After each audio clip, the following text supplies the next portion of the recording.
আসসালামু আলাইকুম। আজকে সারাদিনে বেশ কিছু বিষয় আমাদের নজরে এসেছে যে গণমাধ্যমের কর্মীদের পেশাদারি কাজে বাধা প্রদান এবং রাস্তার মধ্যে আমরা যে মোবাইল চেক করার মতো প্রাইভেসি লঙ্ঘন এবং ট্রাফিক কন্ট্রোল নিয়ে বেশ কিছু অভিযোগ আমাদের মধ্যে এসেছে। আমি প্রথমেই বলতে চাই যে আমরা নির্যাতকের পরিবর্তন চাইনি, আমরা নির্যাতনেরও পরিবর্তন চেয়েছি। আমরা যেই আমাদের মধ্যে এতদিন আমাদের দেশে যে বিদ্যমান যে সমস্যাগুলো ছিল, এই সমস্যাগুলো যারা সৃষ্টি করত, আমরা তাদের পরিবর্তন শুধুই চাইনি, বরং সমস্যাগুলোর পরিবর্তন চেয়েছি।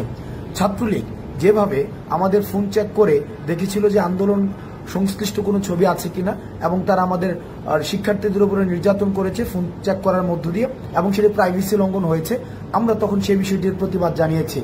কিন্তু আজকে আমরা দেখেছি যারা বৈষম্য বিরোধী ছাত্র আন্দোলনের পরিচয় দিয়ে তারা বিভিন্ন মোড়ে এই যে ফোন চেক করে মানুষের প্রাইভেসি লঙ্ঘন করেছে, যেটিকে আমরা অত্যন্ত নিন্দনীয় কাজ মনে করছি এবং সেটির আমরা প্রতিবাদ জানাচ্ছি এবং তাদেরকে আমরা হুঁশিয়ার করে দিতে চাই, আপনারা এই ধরনের কাজের আর কখনোই পুনরাবৃত্তি করবেন না। কারণ এই ছাত্রলীগীয় কায়দায় যে কাজগুলো হয়, আমরা সেটিরও কিন্তু পরিবর্তন চাই। দ্বিতীয়ত, আমরা খবর পেয়েছি যে ধানমন্ডি 32-এ আমাদের গণমাধ্যম কর্মীদের অনেকেই তাদেরকে ছবি তুলতে বাধা দেওয়া হয়েছে, ভিডিও ফুটেজ নিতে বাধা দেওয়া হয়েছে। আমরা বিশ্বাস করি গণমাধ্যমের অবাধ স্বাধীনতা থাকা প্রয়োজন, এবং যারা মত প্রকাশ করতে চায় এবং যারা দ্বিমত প্রকাশ করতে চায়, উভয়ের স্বাধীনতা নিশ্চিত করা প্রয়োজন। সেই জায়গা থেকে আজকে যারা ধানমন্ডি 32-এ যারা গণমাধ্যম কর্মীদেরকে তাদের পেশাদারি কাজ করতে দেননি, তাদের এই কাজের আমরা নিন্দা জানাই। গণমাধ্যম স্বাধীনতা নিশ্চিত করার জন্য আমরা ফেসিস্ট গভর্নমেন্টের সময় আমরা যেটি দেখেছি যে গণমাধ্যমকে স্বাধীনভাবে কাজ করতে দেয়নি, সেই কাজের পুনরাবৃত্তি আমরা এখন আর চাই না। গণমাধ্যমের স্বাধীনতা উন্মুক্ত করা হোক।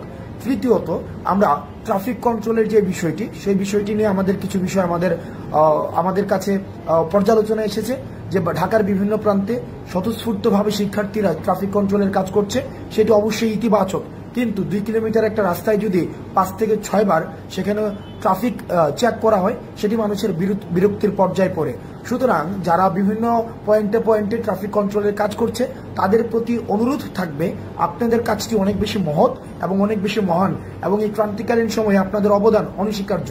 কিন্তু আপনারা নিশ্চিত করবেন আপনারা যাত্রীদের সাথে এবং ড্রাইভারদের সাথে এমন কোনো ব্যবহার করবেন না যাতে করে আমাদের বৈষম্য বিরোধী ছাত্র আন্দোলন বা আমাদের রাষ্ট্র সংস্কারের যে কাজটি শিক্ষার্থীরা স্বপ্রণোদিত হয়ে করছে, সেটিকে কোনোভাবে প্রশ্নবিদ্ধ করা যায়। আমরা আমাদের রাষ্ট্র সংস্কারের কাজ অব্যাহত থাকবে, এবং যতদিন না পর্যন্ত রাষ্ট্র সংস্কারের চূড়ান্ত প্রতিফলন আমরা সামনে দেখতে পাচ্ছি, ততদিন পর্যন্ত এই রাষ্ট্র সংস্কারের কাজ চলবে। আপনারা ভালো থাকবেন। সালামু আলাইকুম।